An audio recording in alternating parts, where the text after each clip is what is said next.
Donc on peut voir sur votre site internet que vous êtes plus qu'une amie de la nature. Oui, tout à fait. On a vu le reportage 30 millions d'amis qui est disponible sur le site. On découvre Chuck aussi, Chuck, votre oui, mon animal chien. de compagnie qui nous a quittés mais qui est toujours présent a priori. Donc vous avez un jardin aussi extraordinaire et un environnement assez fascinant. On voit une soixantaine d'espèces d'oiseaux. Ouais, exactement. En Le jardin, l'occurrence. c'est ma deuxième passion à côté de la peinture et de mon métier. D'accord, et ça inspire directement évidemment Tout à fait. tout votre travail. Ah oui, il y a certains tableaux qui sont là, qui sont inspirés directement de mon jardin, surtout les oiseaux. D'accord. Quels sont vos prochains projets d'instantané de vie, comme vous-même L'instantané de vie, je suis en train de préparer un grand tableau, c'est un pélican à sa toilette. Donc il y en a pour à peu près un an de travail, quand même. Et sinon, un pur sang arabe, puis d'autres, un hippopotame, enfin tout un tas, un vestiaire assez large. Vous proposez vos services à tous, je crois, aux particuliers qui veulent des souvenirs éventuellement de leurs animaux de compagnie aussi. C'est souvent les personnes me contactent grâce au site internet. Oui. Et puis ils me donnent une photo de leur animal de compagnie, ou alors je vais directement chez eux pour les photographier leur chien ou leur chat. Et puis après je fais le tableau. Je travaille sur commande également. D'accord, donc on peut retrouver tout ça sur le site internet de toute façon. Oui, il y a tout ce qu'il faut sur le site. Voilà, pour Les informations. avoir vos ouvrages notamment, et puis voir un peu vos techniques aussi. Enfin, c'est un site très varié. Ouais, je fais énormément de techniques. J'aime la variété dans ce niveau-là. Ouais. Ok, d'accord. Est-ce que vous sentez les mentalités changer autour de l'écosystème les dernières années Non. Malheureusement non. Mais bon, il y a quand même des gens qui se battent avec des associations et ça, c'est quand même le plus important. À ce niveau-là, les mentalités évoluent quand même un petit peu, mais il y a encore beaucoup de travail. Il y a du boulot, ouais. Il y a du boulot, oui. C'est sûr. C'est clair. Que pensez-vous de l'organisation générale de cette petite exposition au milieu de nulle part, un petit peu au milieu de la Corrèze? Écoutez, il y a de très belles choses en tout cas, et il y a des tableaux de très bonne facture. Donc, une très bonne surprise. D'accord. Il faut venir à l'exposition. Il faut venir à l'exposition, et puis j'invite tout le monde à aller voir votre site internet qui est très riche et qui permet de vous connaître mieux. Donc voilà. Vous êtes très sensible à la beauté féminine, on peut même parler d'une certaine fascination, puisque c'est présent dans beaucoup de vos œuvres. C'est mon sujet principal, c'est vraiment mon thème de prédilection. Alors c'est un sujet qui nous est en fait presque imposé en école d'art au départ, et il s'est trouvé que c'est un sujet qui est très difficile mais qui est fascinant, qui réclame beaucoup de rigueur, puisqu'un corps nu ne sera pas masqué par des artifices, des vêtements, des choses comme ça, mais c'est vrai que c'est mon sujet favori. Ça peut se comprendre. Comment sélectionnez-vous vos modèles? Alors généralement ce sont les modèles qui nous contactent. Ah, c'est eux qui vous sélectionnent en fait. Voilà, en fait, après ça ne nous empêche pas de choisir, mais les gens qui vont généralement poser pour des artistes sont souvent des gens qui viennent du spectacle. On va avoir des gens du cirque, des gens du théâtre, des gens qui font de la danse. Donc on a la chance d'avoir des gens jeunes et qui ont souvent des plastiques qui sont sympathiques, on va dire. Et donc c'est comme ça que ça se passe. Alors on travaille généralement avec un modèle, on va faire plusieurs sculptures, tout ne terminera pas forcément en rose, mais souvent on essaie d'avoir une période comme ça où on va travailler plusieurs fois avec le même modèle. Ouais, d'accord. Suivant le feeling et suivant... Oui, il faut qu'il y ait une relation qui s'installe, il faut qu'on se connaisse un peu, il faut qu'on voit ce que le modèle est capable de proposer comme pose, il faut que le modèle soit en confiance, que ce soit une ambiance sympathique, c'est un peu le principe. D'accord. Combien cela peut vous prendre entre la naissance d'un projet dans votre tête, juste l'idée floue, vague, et la concrétisation de ce projet? Alors dans mon cas, il y a vraiment deux étapes, hein, puisque bon, je fais la création, mais je fais aussi la fonderie. Alors si on parle de la création, généralement, avant que le modèle ne vienne poser, j'ai une petite idée de la pose qu'on va faire ensemble. Alors quand j'ai une petite idée, c'est plutôt pose debout, pose allongée, c'est juste ça. Ensuite avec le modèle, on choisit donc la pose. Et alors selon la taille de la sculpture, si je travaille par exemple à l'échelle 1,5, c'est il y a 80 cm, il faudra à peu près 15-20 heures pour faire le modelage. 15-20 heures. Par contre, si après on attaque la deuxième partie, qui est la partie technique, la partie bronze, là où on aura passé 15-20 heures pour le modelage, on va passer à peu près 15-20 jours pour le premier bronze. Ah oui, et la création, malheureusement, sur un bronze ne va représenter que 5 à 10% du temps. C'est vraiment, c'est ce qu'il y a de plus. Honnêtement, c'est vraiment l'étape que je préfère, la fonderie d'art. Je fais ça, c'est un plaisir de réussir à tout réaliser soi-même, mais ce qui me passionne le plus, c'est la création. Mais c'est très court. D'accord.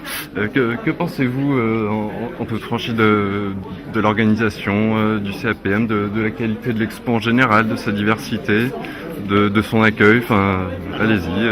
J'ai été déjà très content d'être invité, c'est vrai que c'était un plaisir. Souvent en plus c'est à 1 heure de chez moi, donc c'est vrai que ça tombe bien. Voilà, c'est pas trop loin. J'étais très bien accueilli.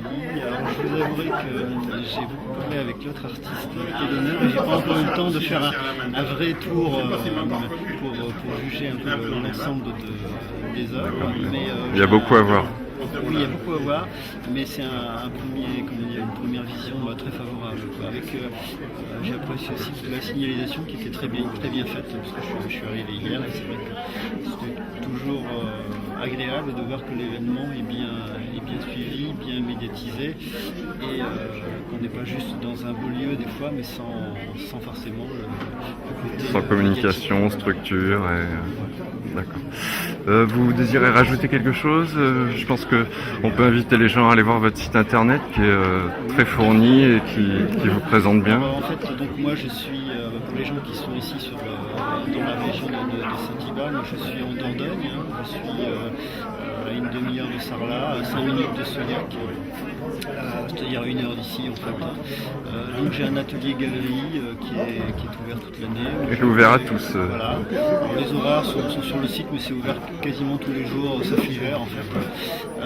Et donc là, les gens qui veulent un peu voir justement le côté technique, ça permet de voir des bronzes en cours, tout le côté fonderie qui est un peu lourd, qui est plus difficile à amener jusqu'ici. Et donc c'est avec plaisir que j'explique un peu toutes ces techniques, même la particulation d'ailleurs. D'accord, donc c'est en petit groupe à chaque fois. Alors c'est un peu au fil de l'eau, c'est-à-dire que je suis quand même à un endroit un peu, enfin je suis seul à un endroit en tant que sculpteur, donc les gens qui viennent, ce sont des gens à la fois très intéressés, très intéressants. J'ai pas trop de foule, donc ça permet justement d'avoir un accueil qui est quand même assez chaleureux et qui permet aussi de passer facilement une demi-heure, des fois 1 heure avec certaines personnes, juste pour parler d'art. D'accord. Je vous remercie beaucoup, Monsieur Pelletier, et bonne continuation. Merci à vous.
Bien. Mesdames et messieurs les maires, mesdames et messieurs les représentants de partenaires, mesdames et messieurs les présidents d'associations, j'en ai vu, mesdames et messieurs les directeurs, mesdames et messieurs les artistes et leurs invités, et donc bienvenue aux nouveaux artistes qui exposent aujourd'hui pour la première fois le CAPM. Il y en a 3. Alors, vous avez compris qu'une commune comme la nôtre avait besoin d'expositions, de manifestations de qualité pour parler d'elle et de s'occuper d'une image, une commune dynamique, comme elle est déjà. Et au nom du CAPM, je vous remercie d'apprécier les prestations de l'association et surtout des artistes, parce que l'association a une bonne réputation, c'est vrai, mais c'est aussi grâce aux artistes. Donc nous voici à nouveau réunis tous ensemble pour le 14e Salon international de printemps. Cela fait 33 ans que le Cercle des arts plastiques des Monédières est né au Lonzac. Ce cercle rassemble chaque année 90 exposants qui présentent leurs œuvres dans 3 expositions estivales, Saint-Hybard, le Lonzac et Bury. Et aujourd'hui, il y a environ 170 adhérents qui ont été sélectionnés par la direction artistique. Ces expositions de haut niveau artistique rassemblent des artistes venant de la France entière et parfois de l'étranger.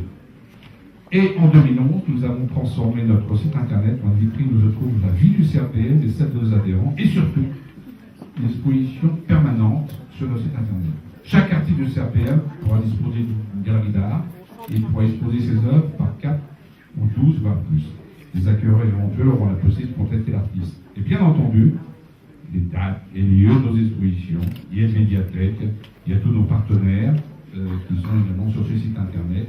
Avec un petit clic, on va sur leur site. On va passer maintenant à la partie artistique de ce salon. La partie artistique de ce salon est réunie des artistes. Donc, tout d'abord, bienvenue à notre invité d'honneur, peintre Laurent Saunois. Laurent Saunois. Où elle s'est cachée? Laurent Saunois. La voilà, elle arrive.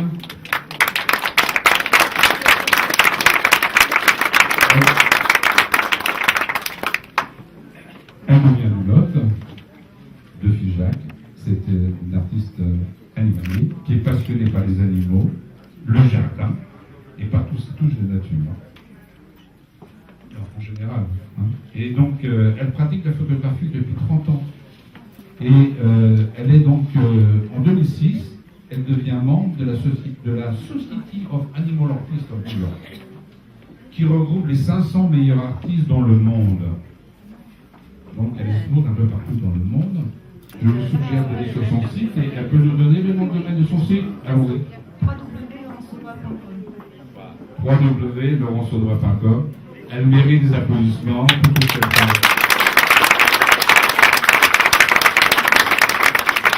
Alors maintenant, deuxième invité d'honneur, qui est sculpteur, qui est monsieur Pascal Pelletier. On salue. Merci d'avoir accepté notre invitation. Vous travaillez et vous vivez en Dordogne. Tout à fait, oui. Donc en Dordogne, À Pérignac et Millac. à Périac et Millac, c'est sur l'axe, on va dire, Rocamadour-Sarlat. C'est à peu près entre les deux. Oui, c'est ce que vous m'aviez dit au téléphone quand on avait conversé ensemble. On m'avait dit qu'effectivement, il y avait beaucoup de touristes ou de gens anglophones qui passaient devant chez vous et qui tombaient amoureux de vos œuvres. On dit amoureux, c'est le meilleur des cas, mais c'est vrai qu'il y a pas mal de touristes qui viennent voir mon travail directement à l'atelier. D'ailleurs, je fonctionne essentiellement comme ça. Parce que, comme je suis sculpteur mais aussi fondeur, j'ai quand même une partie technique qui est très lourde et je sors très peu de l'atelier. D'ailleurs, l'exposition ici, je suis très heureux de venir, c'est la seule expo prévue de l'année. Donc, voilà. Merci. Je vous en prie, c'est un plaisir. Mais vous aussi, vous avez un site internet. Oui, en fait, www.pascal-pelletier.com.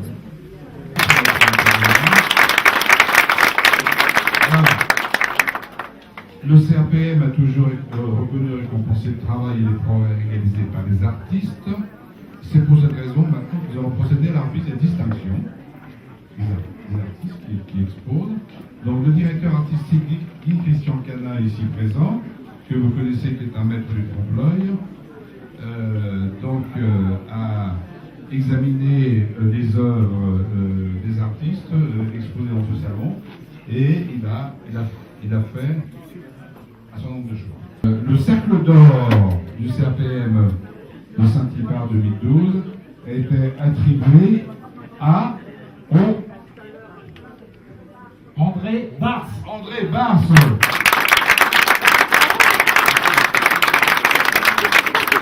André Bars, oui, toujours là, toujours extraordinaire, qui expose avec nous,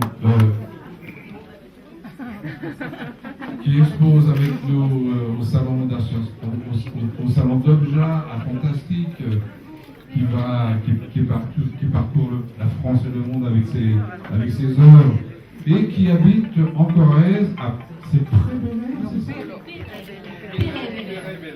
Prébélair, il est riche. Prébélair. Félicitations. Okay.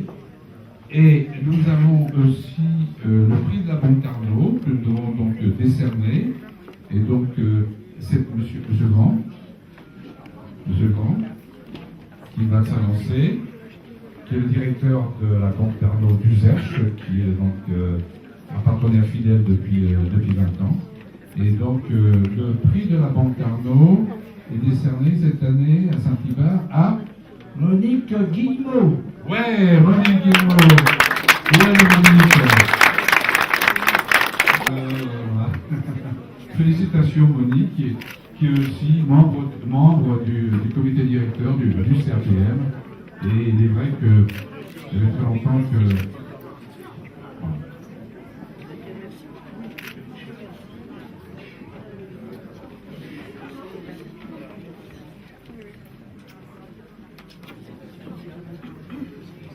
Bien, alors cette année, nous avons innové et nous avons donc décidé de créer un nouveau prix, qui est le prix du Conseil général de la Corrèze.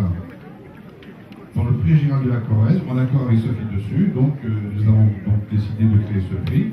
Et donc le prix du Conseil général de la Corrèze est décerné cette année à Saint-Ibard à Monsieur Robert Mondor. Robert Mondor. Robert Mondor, le prix général de la Corrèze. Voilà, toujours fidèle depuis des années au CAPM. Il est de Tulle, il habite à la République, à Tulle. Donc un Tulliste en plus, c'est une circonstance, comme ça. Attention aux doigts. Et c'est un maître de l'aquarelle, il faut le reconnaître. Et en plus, il faut quand même le signaler, c'est une coïncidence, mais il a commencé sa carrière ici à Saint-Ibard comme instituteur. Bravo. Nous sommes particulièrement heureux d'accueillir des artistes de la qualité de Madame Saunois et Monsieur Pelletier. J'entendais tout à l'heure que vous disiez que Madame Saunois avait exposé partout dans le monde.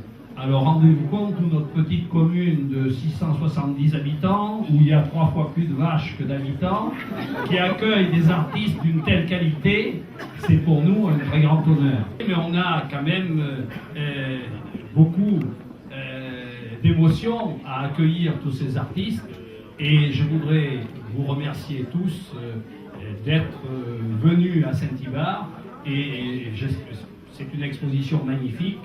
Et j'espère que pendant cette dizaine de jours, vous serez tout à fait 10 jours, jusqu'à dimanche, 8 jours où vous serez à Saint-Ibard, vous aurez beaucoup de monde, c'est mon vœu le plus cher, et bien sûr, nous nous attendons l'année prochaine et les années suivantes. Et vous serez tout le temps les bienvenus à Saint-Ibard, et dans une commune comme Saint-Ibard, accueillir une manifestation de cette qualité et de cette ampleur, c'est vraiment quelque chose d'extraordinaire.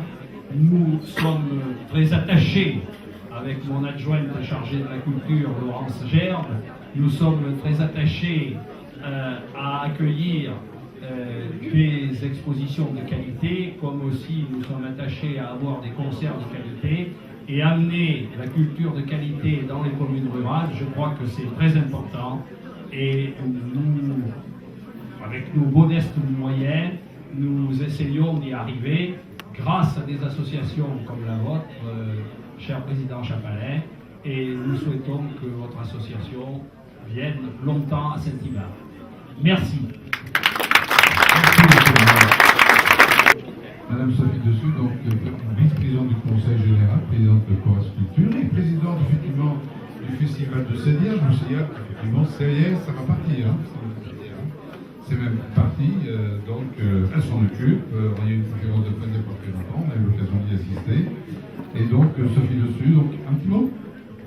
Merci beaucoup, Monsieur le Président. Merci d'être là avec toute votre équipe et pour tout le travail que vous faites. Parce que c'est pas rien d'organiser ça et les autres expositions sur le territoire. Cher Jean-Jacques, maire de Saint-Ivar, chers collègues Michel Paillassou, conseiller général, maire des Glotons, cher Laurence Gerbe, parce que tout ce qui nous arrive là, c'est bien à cause d'elle en grande partie, et vous tous, tous les collègues maires et élus du territoire. C'est vrai que c'est un grand moment, comme l'a dit... Travail d'équipe avant tout. Travail d'équipe, a dit Laurent. On ne fait jamais rien tout seul. Encore une institutrice. On peut dire sur le territoire de Saint-Ivar, la culture à tous ses niveaux est forte parce que dès la plus jeune enfance, on a d'abord formé le maire et ensuite on forme les générations d'enfants. C'est très très bien. Merci les institutrices. Ça vient chez son père, elle a continué. Donc, c'est très important, l'ouverture un petit peu de la saison estivale, ou un petit peu avant l'été, sur tout notre territoire, par des expositions de la qualité de la vôtre.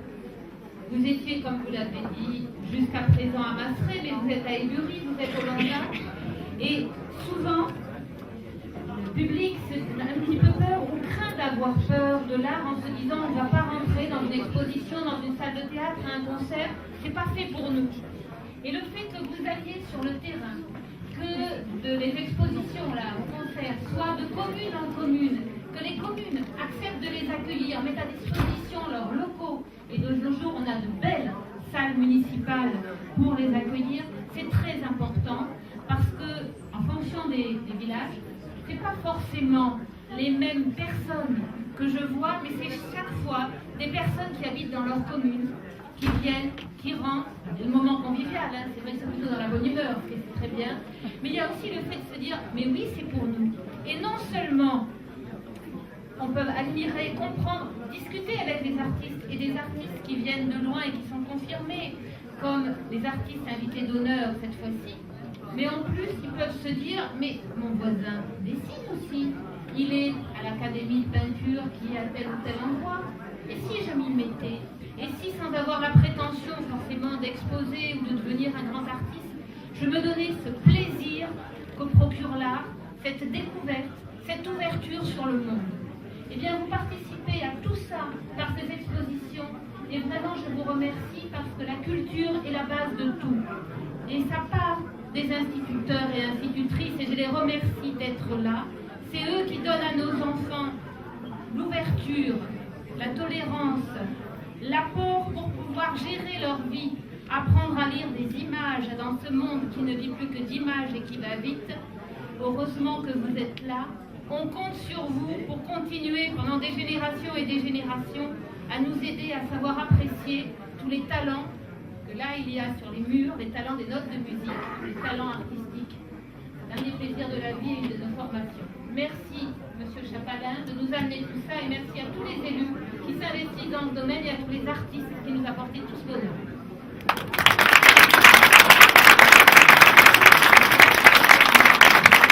Merci à toutes et à tous. Et donc, prochaine exposition, c'est au Lanzac, mi-juillet, et à partir du 7 juillet, on vous attend tous. Voilà. Merci. Bonne soirée à tous et à tous.